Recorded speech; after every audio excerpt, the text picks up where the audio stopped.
Trapped here in my room, no trace left here of you. Cold call, another person or two. Seems like I'm the only one home. Aligned with the sun, shadows on everyone. No reason to run, hide out inside. Just stay at home, so lost and alone. Be here, unknown, don't tell a soul. Bad taste, can't seem to get it out. Blank space where you shut my mouth. Filled yours with love to spit it out. I thought we wanted the same thing. Trust me, it's alright. Goodbye, now let me try to sleep. I don't care to say goodnight. It would be a lie, another fleeting dream. Trust me, it's alright. Goodbye, you never meant anything. You mean nothing to me. Just stay at home, so lost and alone. Be here, unknown, don't tell a soul. Been so down since you left, can't get out of this hole. Stay safe at home, so lost and alone.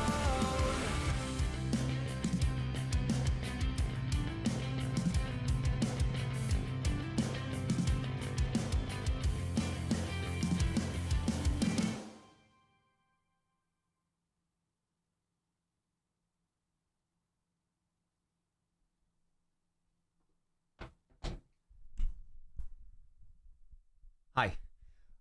Welcome to another installment of the Post-Mortem with your boy, Nobbins. 3-0, good result, lovely score. 3-0 I think is one of the best, like, perfect result scorelines in football. You've scored a fair few goals, you've got the clean sheet, it's a lovely time had by all. We could have scored a fair few more. West Ham, respectfully, are dog shit. Sorry if you're a West Ham fan, you probably aren't if you're watching this, but still. And I get it, you're missing your main fullbacks / wing backs. I get it, but you're properly not very good at the football. And hey, we punished you for that, so that's the thing. In today's Post-Mortem, as always, we are going to chat about the match, what we liked, what we didn't like, and so on and so on.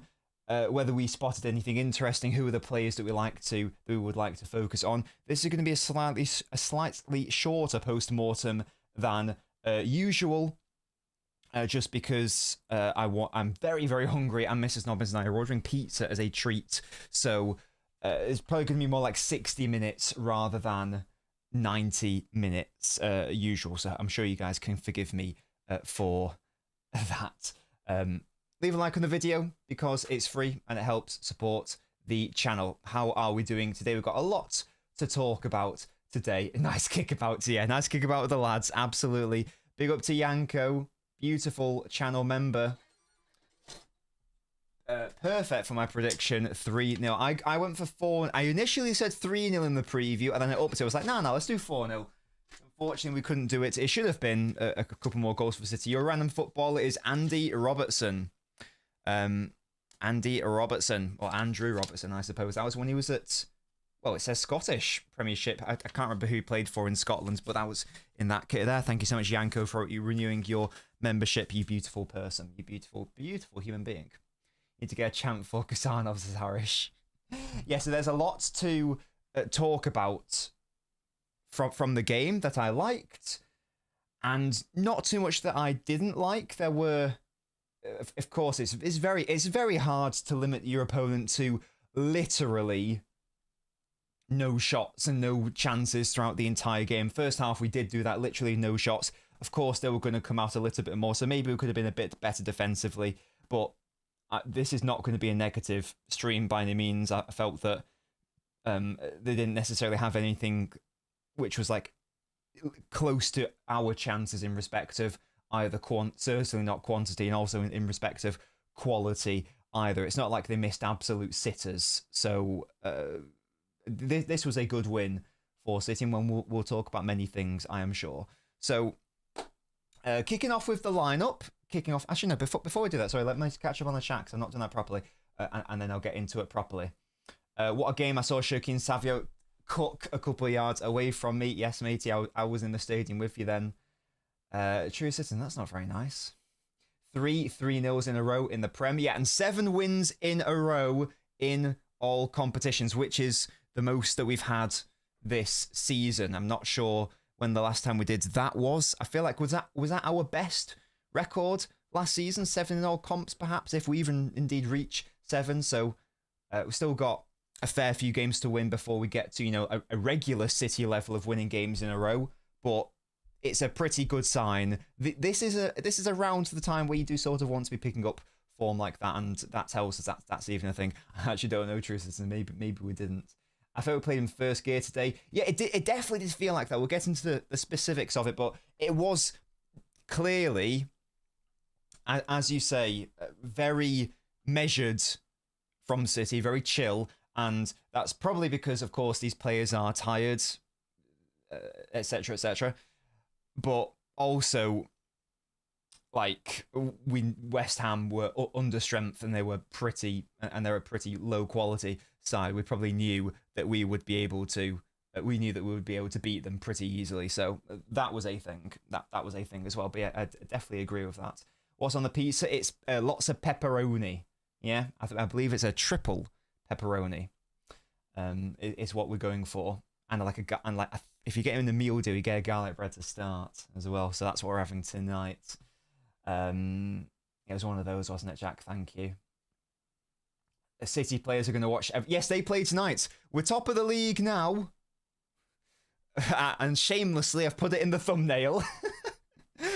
We may well not be top of the league by the end of tonight, but I'm still going to take it. Abanab, thank you so much for renewing your membership. 8 months. He says, hello, Nobbins. Great win today. Absolutely spot on. It is safe, Jack, and hey, it's also got hot honey on it. I love hot honey, Roni. Your random footballer, speaking of West Ham, is Payet. Dimitri Payet. There you go. That's a fantastic pull for you, Abanab. Big up to Mad Hatter in the chat as well. I think I've just spotted his name.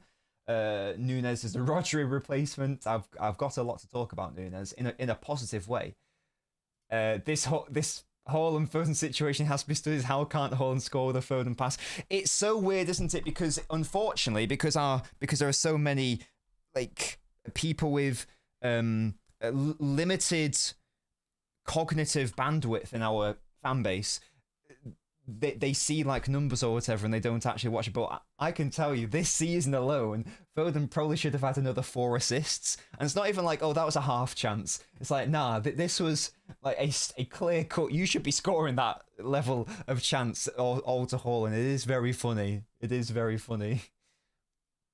And not so much rotation as expected. Yeah, well, there was no rotation. What was there compared to the Palace game? Wasn't it the exact same starting 11? I'm pretty sure. Which surprised me. I felt maybe because Savio certainly deserved a start. I felt that maybe Kusanov could have had a start. I felt that maybe Foden could have got a rest because he was clearly supposed to be rested against Brentford, and that just didn't happen. But alas, no, and good thing we didn't rest him, I guess, because he was crucial for that first goal. But there we go. Ryan, despite the goal, had some moments where I felt he could have made better decisions. Yeah, we'll get onto the individuals, absolutely. All of Everton's best players are out. Well, there's no chance there, is there? There's no chance. Yeah, he's got the most in the league. He does have the most in the league. There was a stat that I quote tweeted about that. Definitely Mad Hatter. Feeling so fresh after wins as Isaac, definitely. Good stuff. Okay, so yeah, so let's I've got the lineup, yes, and it is the same as against Palace, isn't it? So the lineup was the same, the setup was similar, and it certainly started almost identical, but the difference, I guess, was in the Palace game, we had Shirky starting out wide on the right, and he still primarily played out wide, but there was scope for him to rotate with Bernardo. That's not a new thing. That wasn't the first time we saw it in the Palace game. We saw it in games prior. However, today, there was none of that, was there? He was exclusively used as a wide player, Shirky, with very limited opportunities to drift inside. We know, however, that Shirky is a wonderful footballer and he still possesses the traits and attributes needed to thrive against defensive sides when played out wide. So it's not a negative to have Shirky just out and out right wing. We know that he can do that. He has done that for Lyon as well. This is the first time he's done it properly for City as well. As I say, there was no real opportunities for rotation with Bernardo nor Nunes really pushing up to allow him access to the centre, but he still balled out and he still had an absolutely fantastic game. So that's a massive positive for City. You're not going to get the best version of Shirky out there, but you're still going to get a really, really good version. I don't know what percentage you put to it. Maybe like you're going to get 75% of, or maybe 75 to 80% perhaps of what we know Shirky can be. But that is still an incredibly valuable player, of course. And as Smian said there, his numbers reflect that. And he should have had at least, well, he got that lovely pre-assist, didn't he, for the second goal. He certainly should have had at least one, maybe even two assists, because he kept putting it into fantastic areas for our players to attack. So even when he's out there, isolated 1v1, he's still got this fantastic knack of being able to create a separation between him and his opposition defender. So it's not a problem putting him out there to just be an exclusive wide player, because he can still do it. So that's a good thing to note. We all know it's not the best version of him, but it's still something that he can definitely do, which is really, really good to see. So yeah, Shirky was absolutely wonderful there in that role. That wasn't a problem. And that, I guess, allowed, because you have Shirky outright at right wing, that did allow Bernardo to, certainly compared to the Palace game, play far deeper than usual. So he was ensuring that even though West Ham aren't very press intense, he was just ensuring that there were no build-up or phase 2 problems, really, Bernardo, with his deeper positioning. What it also did was, we did it more towards the back end of the first half, but I'm sure you guys noticed it as well. How much space Shirky had on his own, essentially out at right wing, and it got better, and we kept switching it to him towards more so the back end of that first half, but we should have been doing it a heck of a lot more, in my opinion. It doesn't matter, it didn't work. That's just like a little negative from the game, but the amount of times that Shirky was available and it needed Nico to switch it, or Gvardiol to switch it, or whoever it was picking it up in those deeper moments, we could have been even more dangerous. I think that there was a time where there was either, I think maybe we kicked it out for a throw-in because there was a West Ham player down injured, and Pep, I don't know if the broadcast cameras picked this up because I've not rewatched it, so I can only attest to what I saw in the stadium. Pep beckoned Nico over, and he was instructing him to do something. There was a lot of this going on. I don't know what that translates to in Catalonian bold fraud sign language.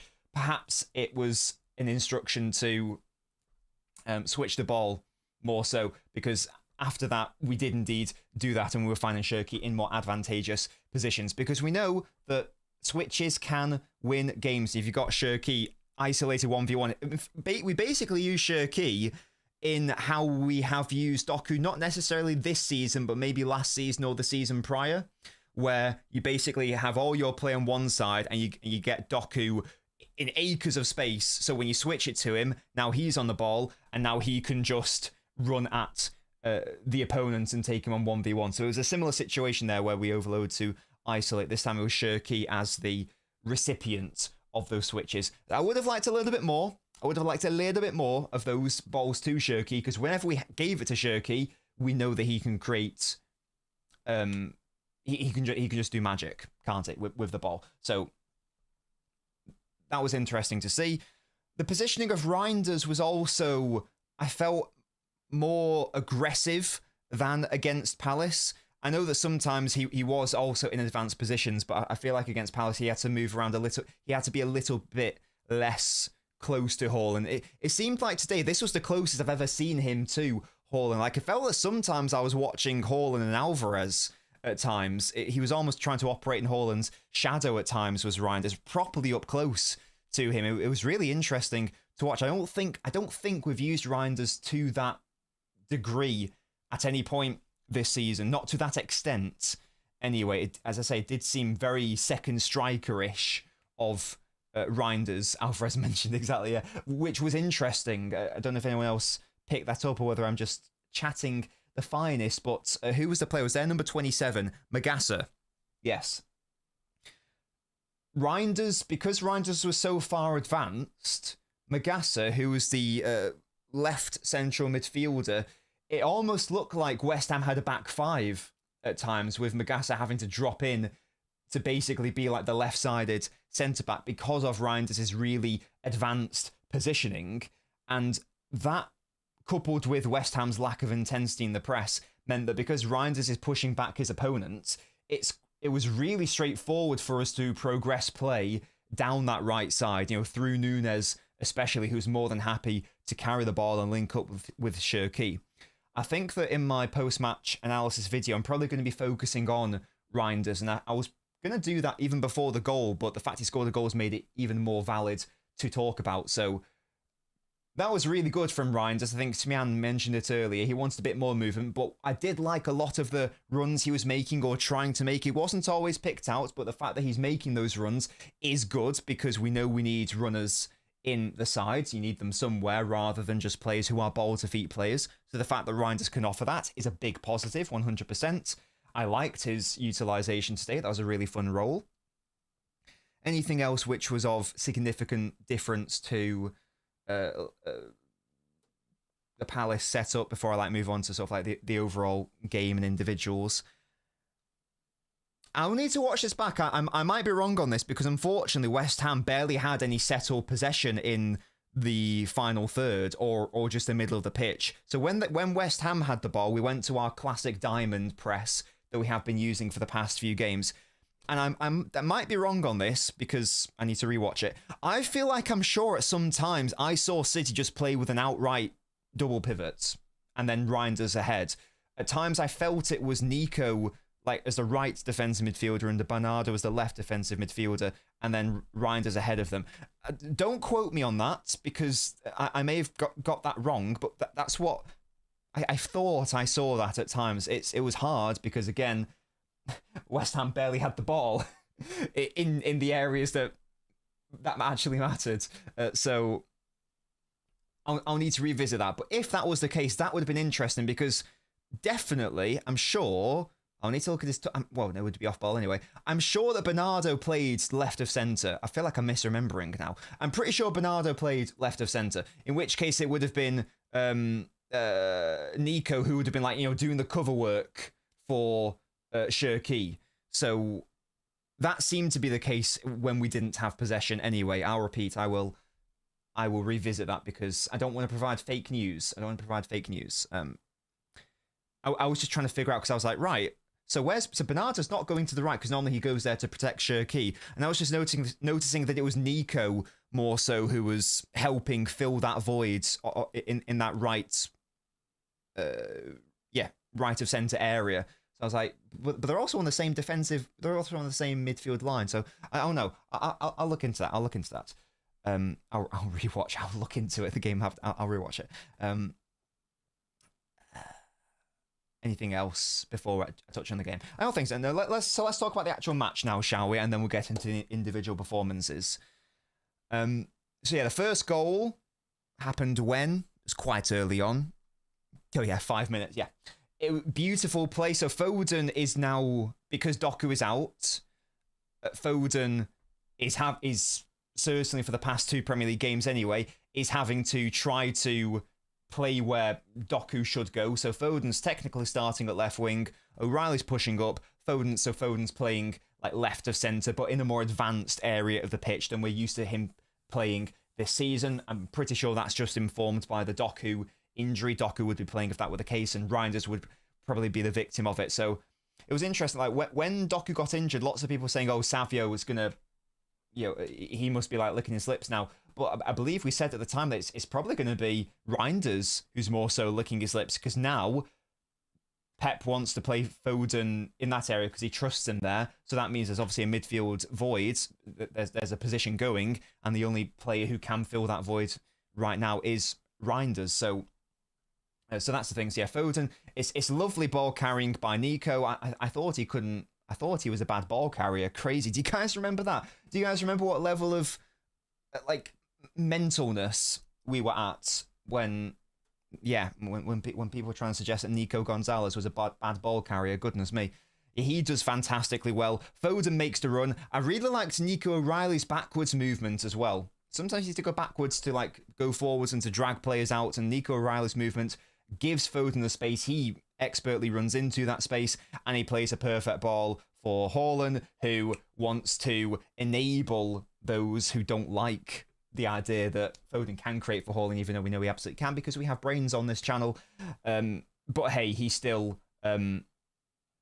scored the goal, and that's what matters. So that was a really good move from City. And yeah, from there, certainly in that first half, it was pretty pathetic from West Ham. We were good, of course, and Shirky does fantastically well for that second goal as well. The counter-pressing is what we know we need to see a little bit more from Shirky. No one's got any qualms about his on-ball work. We knew going into this signing that if there were going to be any potential issues, it was going to be with the off-ball. We knew that he was going to have to learn. We knew he was going to have to improve. And this is a fantastic example of it. He's by no means a lazy player. I don't really like that narrative at all. And I thought he was wonderful for that second goal. Of course, the footwork into Haaland, and then even Haaland's footwork into Reinders is fantastic. But the thing I was most impressed with was that the fact that he won the ball back, and from there, that is how we score the goal. So that's really important to note, and he recovered it from that right side, so that was fantastic to see. So big up to Shirky. And Donnarumma had literally nothing to do in that first half. They had 0 shots, never mind like a shot on target. They just had no shots. That was supreme authoritarian control, and that's exactly what you want to see. This is a team that we should be dominating quite easily, and so it came to be. So yeah, the first half was really, really good. I felt that we were good at winning our duels overall, because they had a couple of moments where they tried to counterattack, but Nico, for example, was really good at getting back and dealing with it, so we didn't have a problem there. That was all lovely to see. Second half, of course, West Ham are going to come out a little bit more. Unfortunately, Bernardo makes a silly, and then Big Donoria, and then Donnarumma is forced into action, which isn't ideal, obviously. So Bernardo, usually a player you would associate with not making those silly errors, made a silly error. That's the exact last thing that you want to do. Donnarumma makes a decent save, and we're still 2-0 up. And I don't think anything else necessarily. The second half, it was pretty non-eventful, certainly compared to the first. Anyway, for the most part, what minute did the changes happen? When did that happen? It was before the goal, wasn't it? Because Nunes was instrumental in that, wasn't it? Yes. So in the 67th minute, Shirky came off for Savio. That made sense. Rico Lewis came on, which was good. But yeah, and then the biggest change of them all, Kusanov came on. Nunes shifted to defensive midfield. Which was very, very lovely. Because he played well there against Brentford, but one could argue it's just the League Cup. Who cares? It's Brentford, whatever. And you could make the argument for that today as well. You can say it's only West Ham, it's whatever. But that does not detract from the fact that Nunes was great against Brentford and against West Ham as the defensive midfielder, which is fantastic. I did a tweet saying how happy and thrilled I am with Nunes' development, and it is still early days, but to put it in perspective as to how much he's grown as a player, and perhaps him being in the starting lineup at right back has really helped develop his calm and his general ability on the ball. Last season, when we were in a midfield crisis, a crisis, the midfield was dead. it didn't exist. The amount of times that people just like running through our midfield was absolutely obscene. That was the time where if there ever was going to be a time to get Núñez into the midfield and actually in the position that we in theory signed him for, last season was the time to do it, because what we desperately needed, we needed legs in the midfield, we needed a space-eating profile, we needed someone who was going to be quick on the counter-attack, to guard counter-attacks rather, and we needed someone who preferably had, like also like long, limsy legs to wrap around players in order to engage in challenges. Núñez was like the perfect physical profile for last season. Of course, we know that the technical profile perhaps not so. And in that moment of absolute dire straits, very rarely did Pep seek out Núñez as a viable option there. And if he did, unless I'm forgetting anything, he never played him as a defensive midfielder. If he ever played in the centre, it was more as a box-to-box player. It was never as the outright defensive midfielder. That was always like given to Kovacic. So if it was ever going to happen, it should have been last season, but it didn't. That illustrates how the little amount of faith and trust that Pep had in Núñez's abilities last season. Now, I'll repeat, it's just Brentford and it's just West Ham. He didn't start the game in those positions, but he was happy to take off Nico and put Núñez in that position, back-to-back games now, which I think is an amazing development in his game, because that would have been unthinkable last season. So Núñez deserves massive credit and massive plaudits for that. He looked so calm and assured in every single action today, whether it was just like nice little layoffs, there was a little cheeky reverse through ball as well to help break the lines. He was competent with his dribbling, he was calm, he made every single correct decision in that position. This is really good, because now, when did Nico come off against Brentford? It must have been around the same time, I assume. Yeah, so it was around the 65th minute for both of them. So that is 50 minutes of, and this sounds like not a lot, but if we can make it a consistent thing, it adds up. That's 50 minutes of football that Nico hasn't had to play, because Núñez has been able to fill the void. Now, is it going to get up to the level where you want to start Núñez in that position? Probably not. Probably not. But if there's a situation where you're leading in the game and you're feeling confident enough to do it, then perhaps that now becomes a viable option to relieve Nico of some minutes, because we still don't know. It's still very uncertain about Rodri. We don't know when he's coming back. We don't know what sort of player he'll be when he comes back properly, if he comes back properly. So certainly in the short term, that's a huge that's huge, I think, for Núñez to be able to be that. So big up to him. We did sign him to be a midfielder. So you can say, well, should we really be giving him credit for only now being able to play in midfield? But I think I am. I think I am, in fairness, because he was a panic buy. He probably isn't or wasn't at the level of player that we should have been going for, but he's definitely developing and he can definitely become that player. So the fact that he's been our best right-back option this season, in fact, he's our only attacking right-back option this season, and if he's able to help relieve Nico of some of those duties, that's wonderful. And he was instrumental in the third goal as well, with his ball over the top, and then Rico and then Haaland got a little bit fortunate, but who cares? That's nice. So big up to Núñez for that. I think he deserves massive credit, and I think that Reinders also, they both deserve massive credit for their performances today, and Núñez just generally for developing, not just in midfield, but also at right back also. It's still not perfect, and it still can be upgraded, and I still think we need to get a right back in the summer, but if he's able to showcase that consistency in the centre, we're going to have a good time. We're going to have a good time, aren't we? So that's the thing. So that was really positive to see for Núñez. Just and exactly what you want from a number 6 from today's performance. Steady, assured, all the actions are correct, even involved in the build-up to a goal. Nice in the build-up, nice in the progression, strong, good defending counter-attacks. Lovely. Really positive from Núñez. Very, very happy for him.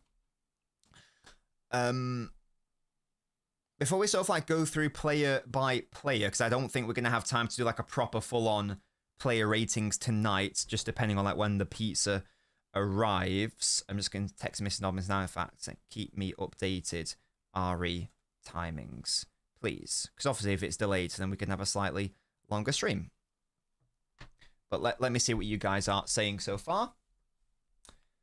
Bench is performing. Mukasa's developing well. Yeah, Mukasa looked tidy when he came on. That was his Premier League debut, so good to see. Guardiola, today I'm not happy with Bernardo. He's my weakness, my favourite one, but today I'm not happy with him. Outside of the error that he made, which led to like West Ham having their first shot on target, I thought that Bernardo played quite well. So maybe he's just referring to that. Because outside of that, I thought that he was good. I thought that he was good.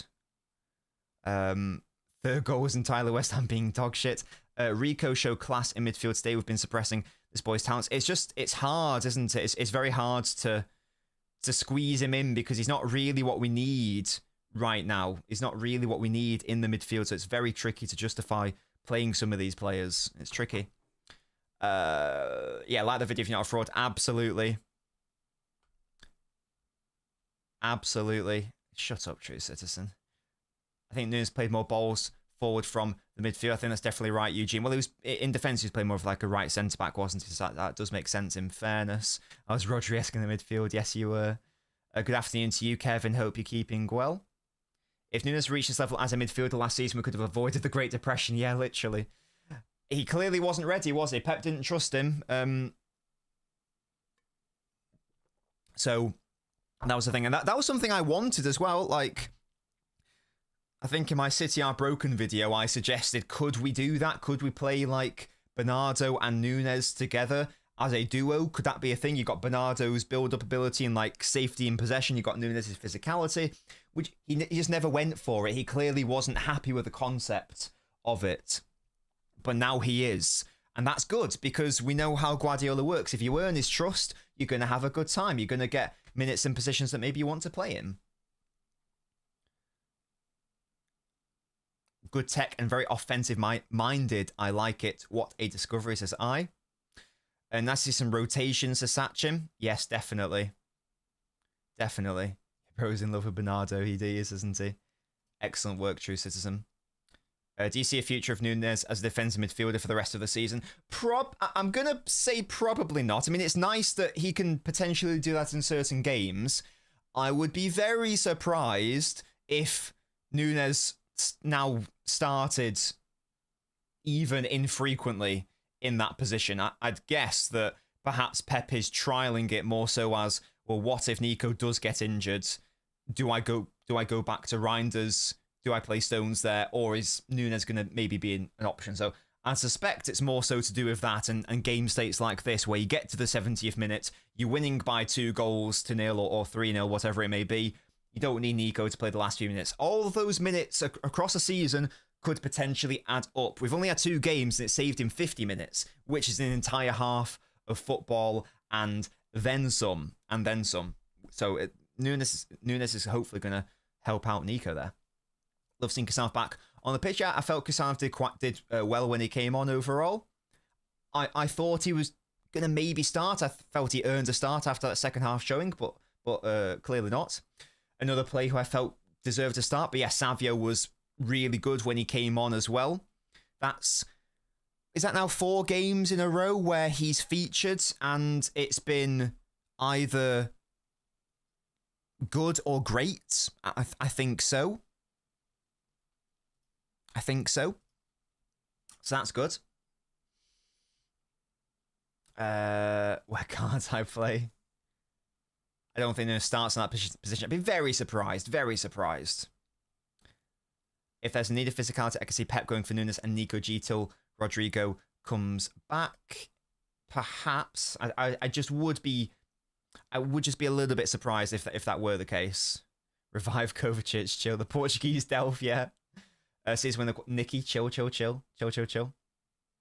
Nice surprise if Nunes can do it. It would be a nice surprise, but so far we've only seen it in in very limited game states, haven't we? We've seen it when we are like leading against Brentford, leading against West Ham. That's probably how I would rather keep it than just, okay, go, start. Be a bit surprised if that were the case. Let's keep using Savio this way, says Gonzalo. At some point, I'd like him to get more starts, though at some points. I did feel like today would have been a game for him to start, just because it's West Ham at home. I felt like that would have been a nice one. Yeah, Foden had that one good shot which was saved, wasn't he? He should have had an assist, of course. Feels weird, Haaland having the same amount of assists as Doku, yeah. It's crazy. The good thing about Savio is that he doesn't necessarily need to be a true starter right now because he's still young. So it doesn't have to happen yet. You rate Foden at the left wing. He's able to... We know he can play there so long as O'Reilly provides an overlap, because Foden's not like Shirky. They have a very different dribbling style. Shirky's far more capable 1v1 up against a defender. Foden's dribbling requires him to be receiving the ball with momentum and for the ball to already be moving. Like, you know, that ridiculous dribbling thing that he did against Brentford.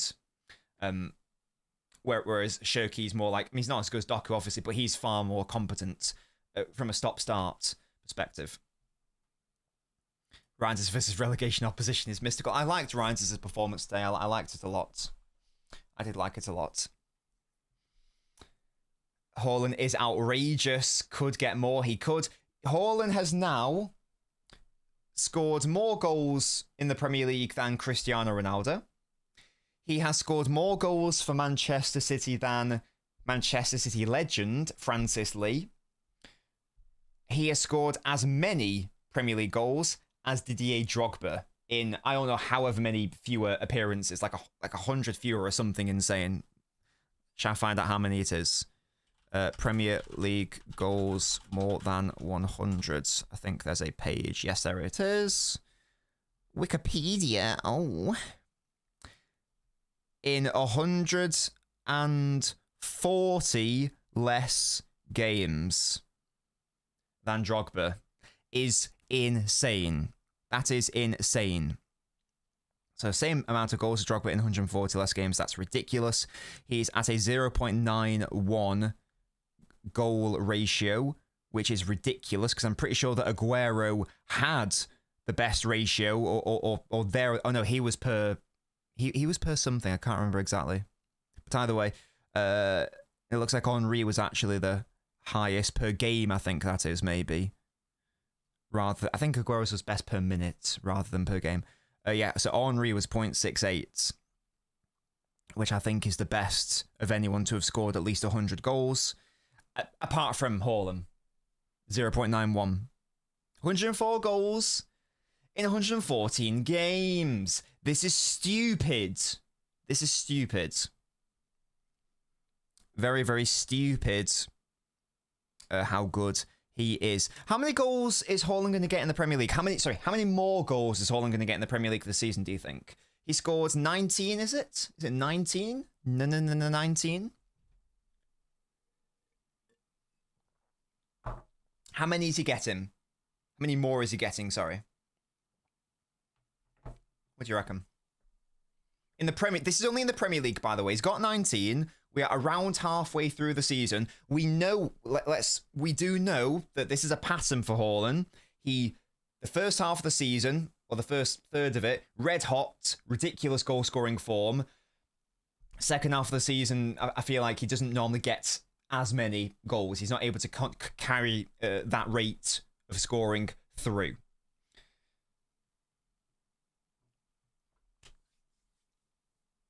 You think 38 goals to another 19 then, Smian, because he scored 19 right now. So 21 more. Oh, do you think he's going to get 40? 40 needed for the Golden Boot. Oh, he's definitely getting the Golden Boot. Well, maybe not the European one. Depends on Kane and Mbappe, doesn't it?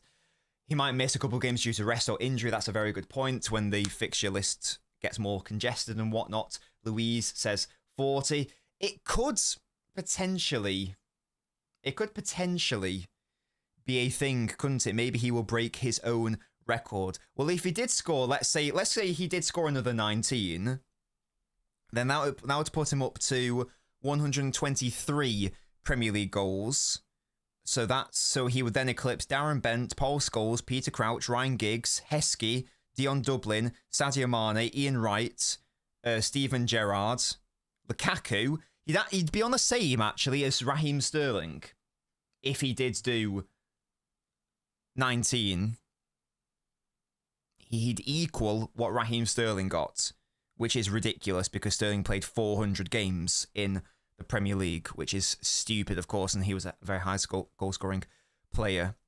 It's only a matter of time. Those big boys need to look over their shoulder, because if he gets to around that, let's say 120-something, he gets another 30 or so, then you're looking at taking over players like Sheringham, Ferdinand, Michael Owen, Van Persie.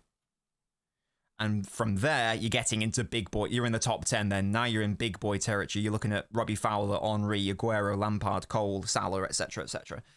Stupid man. Stupid abilities. Stupid goal scorer. And he got an assist today as well, by the way. Big up to his creativity. We love that from Erling. So yeah, he's the best number 9 in the world. And I don't think I'm going to hear anything else. I don't think I'm going to accept any other situation. Holland's getting 45 more. Okay, Spartacus, chill. Chill, mate. Chill. Holland's the only player to average over a goal or assist per game in the Premier League. That's stupid. It's ridiculous. Gvardiol could have had 2. Yeah. I am enjoying how we're basically... Pep definitely watched this stream because we basically said that Gvardiol and like O'Reilly are our only actual goal threats from corners. And as soon as we said that, yeah... we change the setup, we change the bloody corner routine, so the only targets now are basically Gvardiol and O'Reilly. Pay attention to how often the ball goes to Gvardiol's head or whatever. Is that a photo of Pep? Or is it, I don't know, like, you know, like in those Scooby-Doo cartoons and films, like where the portrait has eyes that look around like that. It's like that. It's Pep Guardiola in my wall. Confirmed. Confirmation that Guardiola is a wall creeper. Yeah? And I never thought I'd be saying that. And yet here we are. Don't worry about it. Don't worry about what I'm saying. He's in my wall. It's fine. Don't worry about it. Okay. Shall we go through player by player?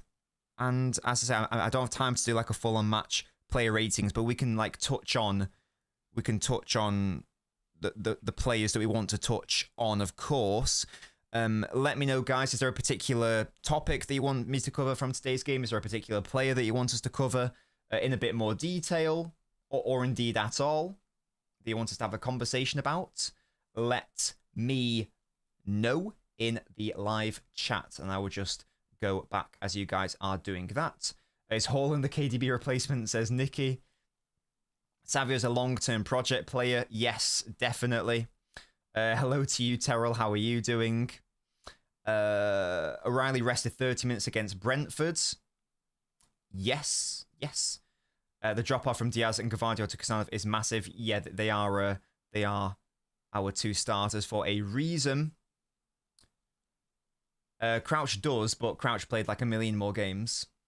Hello, Strawberry Cheesecake. Big up to you. Very good cameo from Rico. Yeah, definitely. I like the Rico. He should have had an assist as well. I feel like whenever Rico plays, he tends to have a good game this season. I'm really enjoying his little cameos. It's a shame that it's hard for us to give him the minutes that I feel like he deserves. Excuse me.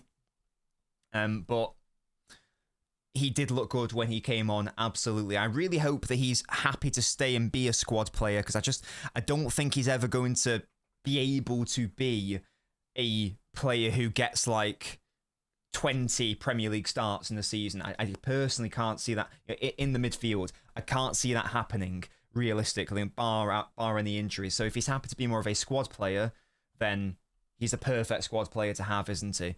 But hey, I also said that about O'Reilly, although that was more about the midfield. But still, stranger things have happened, haven't they? Stranger things have happened. I just can't see it. But I love Rico a lot. I love him. He's my boy. Diaz is finally looking matured at the age of 29. Took some time. He's finally improving. I think that's quite harsh, in all honesty. I think that he came to this club already very mature, and it was only really last season and maybe half of the season before that where he was not that good. But let's not forget, in his first couple of seasons for City, he was world class. What was his first season? Was it 2021? Yeah, 21-22, and then the treble year. Yeah, like he, in my opinion, he was world class / bordering on world class in his first 3 seasons for City. The 4th season, there was a little bit of a wobble, but he was still fine. And then, yeah, and then no one was good last season apart from Gvardiol, and even he had like errors. So I don't agree with that comment, in all honesty. And as Nikki says, he did win Player of the Season as well. So yeah, and hard disagree there, TBH. Does Kane come back to the Premier League? I reckon he does a Teddy Sheringham. Where he will still be playing at like the age of 40 for like not like a not necessarily like a big club, but maybe like a West Ham level of club. That's what Teddy Sheringham did. I'm not saying West Ham, but you know what I mean. And he'll just like farm goals, I'm pretty sure. So yeah, he'll probably come back and I think he probably will overtake Shearer's record. But by that point, it'll be too late. Yes, Spurs, exactly. It'll be too late by that point, and Erling will have taken his chain. Yeah, taken his chain. Jack, love that from you. Mukasa. I liked Mukasa's cameo. Again, yeah, he looked nice. He looked sharp. Really good, really positive to see him get his first ever Premier League appearance. That's really lovely for him. Absolutely. It's great. It's great for the academy. So I feel like the academy's seen some mad action this season. I don't know if it's just me, but or if I'm misremembering, but I mean, we have 2 academy starters. Like, we've got O'Reilly in the team, who's a starter. We've got Foden in the team, he's a starter. We had Bob in the team, who was a starter for a period of time. Lewis, of course. Mukasa. Even Gray getting some minutes against Brentford. It's been all go. It's been all go this season with it. Yeah, Gray Mafuni featuring on the bench also. Heskey as well. Yeah. It's a very good advertisement for the City Academy, 100%. City advancing plans in case Pep leaves. Nobbins highly internally appreciated. Love that from you. You want to talk about Big Don? I liked Donnarumma's performance today. I actually liked... There were a couple of good distribution moments. Now, the thing is, I know that he's capable of playing these little chips when he's not under any pressure. The real question is, what's it more like when you're under pressure? And unfortunately, we know the answer is not particularly good. But yeah, he was good today, 100%, and far more consistent today, sorry. And this does go down as a good performance, which is good because I felt like there were a couple of... Recently, there have been a couple of games where I've not been especially happy with his performances. Like, I think there were a couple either near each other or back to back. Yes, I wasn't happy with his Fulham performance. He was at fault for one of the goals. I wasn't happy with his Sunderland performance. He made a mistake, which, although there was one good moment, but I think there was another moment where it should have led to a goal. Real Madrid performance, I wasn't happy with that. There was an error which should have led to a goal. And all of these errors, which either led to a goal or should have led to a goal, left us in a state where I crunched the numbers, and I think Donnarumma's now played 18 games. At the time it was 17. He made 7 errors. He's made 7 errors, for City this season, which have either led to a goal or should have led to a goal. And that's not a good ratio. 7 of those errors in 17 games is bad for any goalkeeper, never mind a player of Donnarumma's reputation and merit. So this is much better from him. If we can have more of that, wonderful stuff, definitely. Because I was getting a little bit concerned, in all honesty. So that's good to have that back. Hello, Tony. Big up to you, one of my new hardcore ultras. Did you watch the most recent tactical preview? I said your name at the end. I don't know if I'm saying your surname right. I said Tony who? Is that correct? Is it like WHO? Or is it like Tony How? Please let me know, because there are 2 Tonys, and I already called the other Tony, so I can't call you Tony. Do you know what I mean? Because then it's like I'm stat padding. I'm stat padding Tony's. Yeah, leave a like on the video, guys. It's free. Help support the channel. Exactly, it's like Doctor Who. Rico's your favourite squad player. What do you guys reckon? What do you guys reckon for Rico? Am I well off the mark? I think his ceiling is basically capped as being a squad player here. Do you guys think that he can break through that barrier? Do you think that he's not going to stay here if that's the case? Or do you think he'll be happy with that? What do you guys reckon on Rico? Because I'm a big fan of Rico. You guys know that. I think Foden could score about 15 goals this season in the Prem. He scored 7 so far. He scored 7 so far. It might be a bit tricky to get 15, but it could happen. It could happen. Probably more likely to get around like 12-ish, I would say. But hey, it only takes like another brace or another hat-trick, and then, oh, all of a sudden he's there. Could have had one stay, but for a very good save from Areola, for example, or a decent save from Areola. I did not see that, Jack. That's quite funny. I did not, Spartacus, no. Is the Diaz replacement Kusanov? I feel like long-term it probably is. That in my head, that's what I thought we were going to do anyway. That's why I was confused about the Gahey news. Do you think Shirky was casual today? A better team would have punished those turnovers. Perhaps, perhaps. But if there's ever a game to be casual in, I feel like it is West Ham at home. And he was wonderful today. Like, his counter-pressing led to the second goal. He could have had a number of assists. He was really good today. So I don't have a problem with his performance today. In fact, I thought he was lovely. Ooh, we haven't seen this amount of creativity since Cancelo, KDB, and Amara states.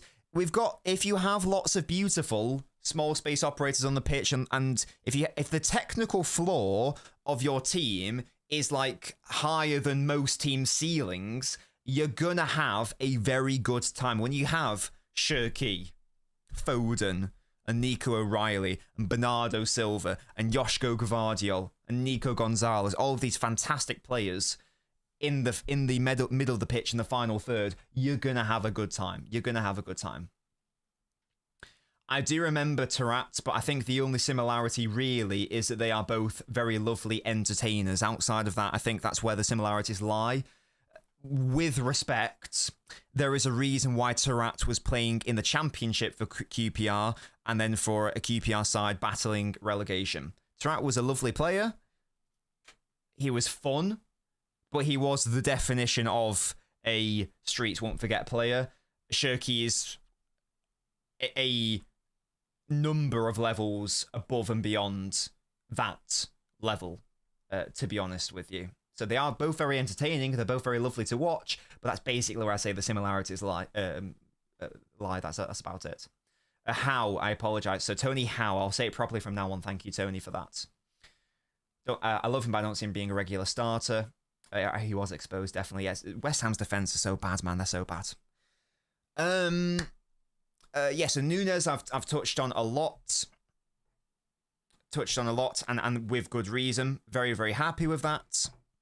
My pizza going to be here in 10 minutes, by the way, guys. So this is going to be a slightly short... And it's still going to be around an hour. We'll be live for another 7 to 10 minutes, something like that. That makes it around an hour. Yeah, the defense, a couple of mistakes, of course. We can be better. We can be better. Of course we can. But that's the thing. Yeah, we touched on Nunes in the 6 absolutely. Touch on Savio. We can do that. We can do that. You guys know I do like Savio. Is my voice a little break there? You guys know I like Savio, and I'm a big believer in him. I am a big believer in him. And to be honest, I feel like I do this in sporting context when it's not... Obviously, like, if City are playing an underdog, I seriously don't care. But generally speaking, if I'm watching two teams play, I want the underdog to win, generally, because I like underdog stories. They can be very fun. And I'm sure that that's how everyone feels watching City, of course. And that goes towards players, I feel like. This was one of the reasons why I was so vocal against the vitriol against certain players last season, because we were going way too far the other way. So I felt I had to do a lot of defending to balance it out. And I felt that I've had to do that with Savio a little bit. And people misinterpret that as unfairly favouring the player or being biased towards him or being partisan towards him. I don't think that's reasonable. That's not what it is at all. But if I see an injustice in assessment, then I will push back against that. And Savio is becoming one of those players. He is gradually becoming one of my more favourite players in the squads. Partly based on that, but it's also based on how highly I rate him. He is still very young. He is still very inexperienced. Of course, we know he can be better. But even like today, how many minutes did he have to impress today? Just over 20 minutes. Oh, Vert's assist. Boo! Boo! But it's against 10 men. Doesn't count. Doesn't count. The goals and assists for signings of that caliber only count when it's against 11 men, yeah? So we can still say, as a joke, still hasn't got a goal or assist against 11 men, yeah? That's true, exactly. So so he had like, 25 minutes to impress, something like that.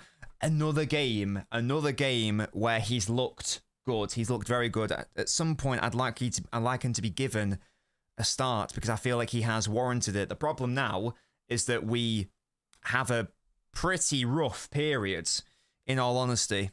Away against Forest, away against Sunderland, home against Chelsea, home against Brighton, but they did beat us earlier in the season. We have Exeter at home. We should be winning that one, obviously. And then League Cup, like 3 days later, 4 days after that, it's the derby. I'm a bit disappointed that he didn't start today because I struggle to see outside of like the League Cup game, which game is he actually going to start outside of injury. So that's a shame, but I did like what I saw from Savio again today. He's looking good. He's looking sharp. He's looking confident. Excuse me, my voice. And I'm very, very happy for him. I'm very, very happy for him because he's caught a lot of shit, hasn't he? And a lot of criticism has been warranted. Some of it hasn't been. Not much context or perspective has been put to his name. And I'm very happy that he's doing well with these little cameos. He played fantastically well against Brentford as well.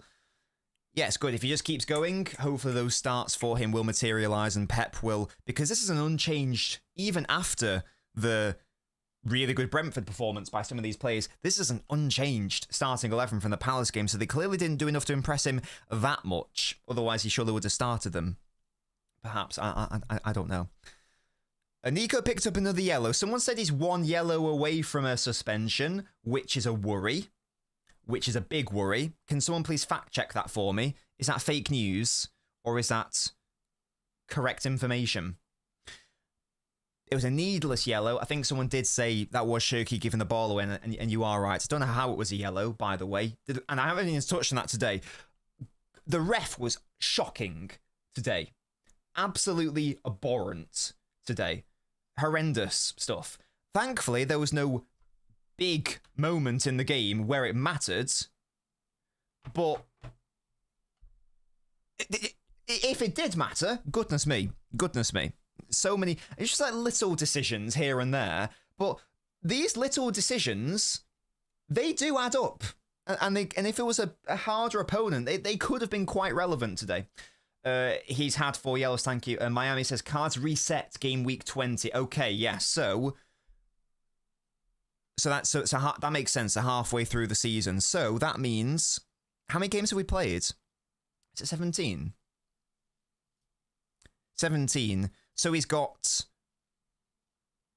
to be good for 2 games, yes? Is that right? Because 18, 19, and then 20, it resets. Is that right? I just twat my mic. Is that correct? So it resets after 19th match. So he only needs to get away with 2 games then, yeah? Which is Forest away and Sunderland away. After 20. Oh. They reset game week 20. After game week 20 or on game week 20? Because if it's the latter, then that includes Chelsea. If it's the former, then it's only Forest and Sunderland that he has to be a good boy for. And that could be a key difference, because I might want him... It's on game week 20. Okay, great. So after 19, it's done. And that does make sense, doesn't it? Yeah. So he has to survive Forest away, and he has to survive Sunderland away. Hopefully he can do that. Hopefully he can do that. I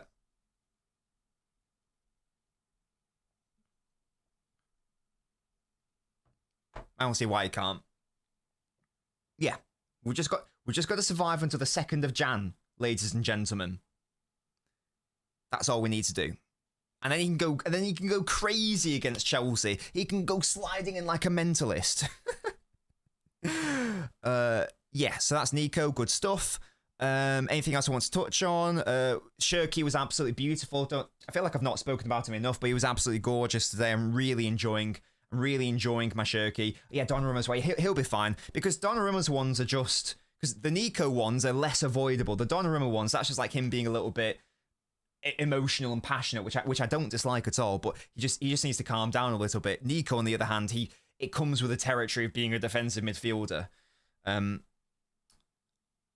hopefully we can avoid that for the next 2 games.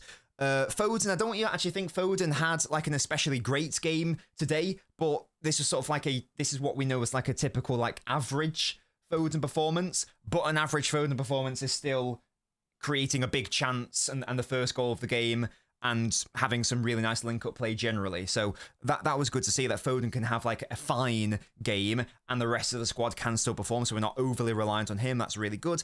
Ryan, just have touched on the movement of him. I was really impressed with. Bernardo could have been better, but I still think he's so important. Donnarumma made some good saves. O'Reilly helped facilitate Foden for that first goal, which was good. Nunes we've touched on at length. And Gvardiol, Diaz were solid as well. So that is a thing. It wasn't invisible though, because he did literally create the first goal. Let's not go too far the other way. It was a relatively quiet game for him, but he did still create the first goal. Let's not be too cheeky with that. Okay. My pizza is apparently here. So I'm going to shoot off, guys. Thank you so much for watching. Really hope you enjoyed it. I appreciate this is a slightly shorter post-mortem than usual. It's slightly shorter. So I've robbed you of 30 minutes. Apologies for that. There will be a post-match analysis video tomorrow, so stay tuned for that, of course. Make sure your notifications are on. There will be a short out tomorrow, hopefully, as well. And there's no watchalongs until after Christmas, is there? Shall I just tell you briefly, like, what's the plan? What's the movements? Because there's no football until after Christmas, is there? So yeah. So tomorrow on Sunday, post-match analysis. Damn you, Jack. 23rd. I know you guys are going to say, Nobbins, you don't have any friends, but I do. And I'm seeing my friends on the 23rd, so I wasn't planning to do a Twitch stream in the evening that day. I might be able to do a touchline talk, like the last one of the year. Sorry, the last one before Christmas. Just might have to move it forward a couple hours to maybe 12 o'clock instead of 2. So that's not a problem. We can still do that. Maybe I can release an Ask Nobbins on Monday. Depends on time. I will also need to pre-record the Forest tactical preview because I'm not working on Boxing Day, so I need to make sure that's ready to go and scheduled. So there's still there's still lots of content to come on the channel, even in the run-up to Christmas. Don't you worry. Maybe I'll release an Ask Nobbins video on Christmas and have it scheduled to go out. Who knows? Not me. That's who. Maybe I'll do a community post and say, guys, do you have any questions for a Christmas-themed Ask Nobbins? Maybe I'll do that as well. Let me just do the Hall of Fame before we wrap things up here. Christmas dinner mukbang, yeah. Chat. I'll live stream Christmas dinner, yeah? I'll live stream our Christmas meal and all the pigs in blankets that I shove into my gaping maw. Yeah? And that'd be really lovely for everyone to see. Except no one, because that's pretty disgusting as an image in all honesty. Thank you so much for watching. Would you like to support the channel a gaping more? Would you like to support the channel? Would you like to become a member of the Ultras Club? Like Jack, like True Citizen, for example. Look at their beautiful little rat badges. Look at their highlighted glowing name in the chat. Look at the fact that they appear on the Hall of Fame. Look at the fact that they get exclusive videos every single month. Yeah? In addition to all those beautiful perks. That's exclusive Ask Nobbins videos where they get their questions guaranteed to be answered, and exclusive analysis videos as well. There will be a Gahey one that I hope to release before Christmas as well. So if you would like to join the Ultras Club, it costs £2.99 a month. I don't know what that works out per 31 days. Let's say that's a thing. That works out as less than 10p a day in a 31-day month. If you'd like to support your boy, it would mean the world. Thank you so much. I'll catch you guys for a post-match analysis video tomorrow. Bye.